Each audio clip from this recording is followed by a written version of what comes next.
যখনই বুঝবেন কোনো অ্যাসাইনমেন্ট বা কোনো ইন্টারাকশন আপনার থেকে অনেকটা ডিমান্ড করছে, সেটার থেকে পিছিয়ে আসবেন। এই মুহূর্তে কোনো আনওয়ান্টেড স্ট্রেস নিলে আপনি কিন্তু আবার অসুস্থ হয়ে পড়তে পারেন। ডক্টর, কাজ মানেই তো স্ট্রেস। এত তাড়াতাড়ি কি ওর অফিস জয়েন করা ঠিক হবে? দেখুন ম্যাডাম, সবার ক্ষেত্রে কাজটা কিন্তু স্ট্রেস নাও হতে পারে। অনেকের ক্ষেত্রে সেটা কিন্তু রিল্যাক্সেশন। আর তাছাড়া উনি তো নিজের কাজকে খুব ভালোবাসেন। হ্যাঁ, ভালোবাসে বলেই তো প্রবলেম। যদি কাজে কোনো স্ট্রেস আসে, ও তো নিয়ে নেবে ইজিলি ওটা। ঘাবড়াবেন না, উনি যথেষ্ট ম্যাচিওর। কোনো রকম অসুবিধা ফিল করলে উনি নিজেই সেটার ব্যবস্থা নেবেন। ওনার পুরো ভবিষ্যৎ জীবনটা ওনাকেই বাঁচতে হবে। আজকের অকারণ ভুলে সেই লম্বা ভবিষ্যৎটা উনি নিজেই নিশ্চয়ই শেষ করে দেবেন না। কি মিস্টার চ্যাটার্জি, আমি ঠিক বলছি তো? ডক্টর, আমি কি অফিসে ফিজিক্যালি জয়েন করতে পারি? কেন ডক্টর, প্লিজ আপনি ওকে না করুন। আপনি একদম হ্যাঁ করবেন না। মানে শহরে এত ভয়ানক রাস্তাঘাট, ও এখনো সুস্থ নয়, ও কি করে যাবো? একদমই পারবে না, একদম পারবে না। কি বলছো তুমি? তুমি এত হাইপার হচ্ছ কেন? আমি তো ডক্টরকে জিজ্ঞেস করছি। আমি হাইপার হচ্ছি কারণ আমি জানি তুমি এখনো পুরোপুরি ফিট নও। সারাদিন তোমাকে দেখছি, আমি জানি এখনো অনেক প্রবলেম তোমার মধ্যে হচ্ছে। প্লিজ ডক্টর, আপনি ওকে অফিস যাতায়াতের পারমিশন এখন একদম দেবেন না। আমার তো মনে হচ্ছে আপনার একটা টেস্ট করা দরকার। এত হাইপার হয়ে সব ব্যাপারে রিয়াক্ট করবেন না ম্যাডাম। এতে কিন্তু আপনারও ক্ষতি হবে আর ওনারও। আমি রিলি সরি। মিস্টার চ্যাটার্জি, আপনাকে নেক্সট উইক যখন চেক আপ করবো, তখনই ভেবে দেখবো যে আপনি অফিসে গিয়ে বসে কাজ করার মতন সুস্থ আছেন কিনা। জানো, হ্যাঁ তোমরা একটু নাও না। আমি নিয়ে নিই। নাও না, থ্যাংক ইউ। খাও না, কি খাচ্ছ না তোমরা? অনুভব দা, তোমাকে কিন্তু আজকে খুব ফ্রেশ লাগছে। হ্যাঁ সত্যিই তো, তুই যে এত তাড়াতাড়ি সেরে উঠেছিস তার ফুল ক্রেডিট কিন্তু বৌদিকে দিতেই হচ্ছে। ভাবতে পারছিস অনুভব, ফার্স্ট কোয়ার্টার এন্ডিং রিপোর্ট করছি আর তোকে না খাটিয়ে আমি নিজেই খেটে মরছি। এ আমার সহ্য হচ্ছে না কিন্তু একদম।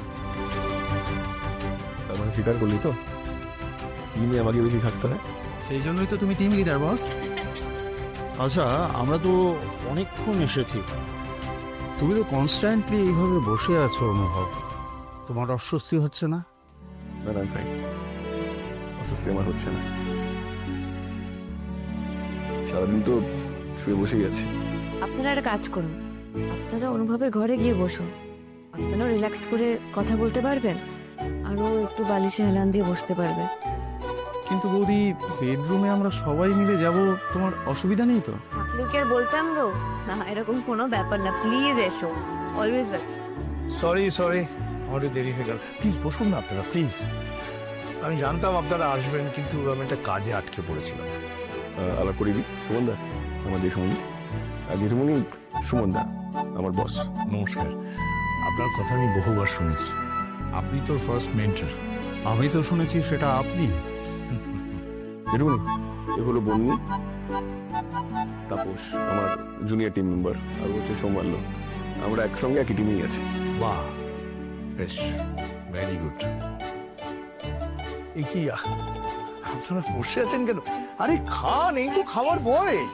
প্লিজ প্লিজ, লজ্জা করবে না, খেয়ে যেটুকুনি বলছি যে আমরা ঘরে গিয়ে বসি, কারণ ও তাহলে একটু রিল্যাক্স করে কথাবার্তা বলতে পারবে। অনেকক্ষণ ধরে ওখানে বসে আছে না। হ্যাঁ, গুড আইডিয়া। যা, ওদের নিয়ে যা, ঘরে বসে আড্ডা মার। আপনারা প্লিজ ওর সঙ্গে যান, রিল্যাক্স করে আড্ডা মার। আমি এই প্লেটগুলো ওই ঘরে পৌঁছবার ব্যবস্থা করছি। প্লিজ যান, প্লিজ। সুমন দা এসো তাহলে। আয়। সাবধানে না না, চলো।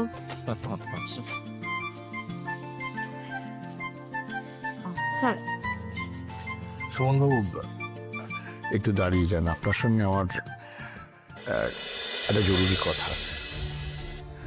আর বনলতা, তুমি কৃষ্ণকে বলো যে সুমনবাবু ওয়াশরুমে গেছেন, আসছেন। হুম, যদি জিজ্ঞাসা করে তাহলে ওকে প্লিজ।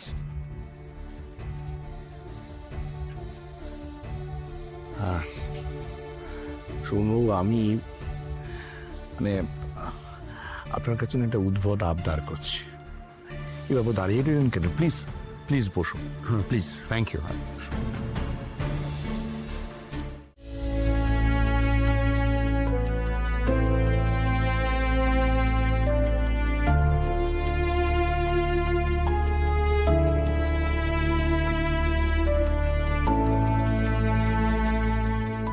সে বাড়িতে এখন কি হচ্ছে কে জানে।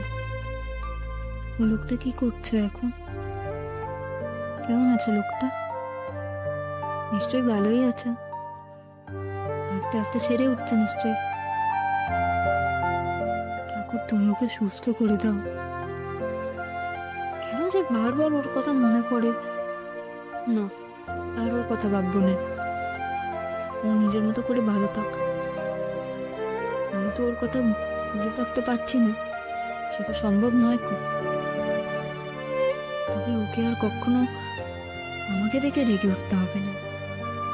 আমি কখনো ওর সামনে যাব না। একটা জীবন থেকে রাজু হারিয়ে যাবে।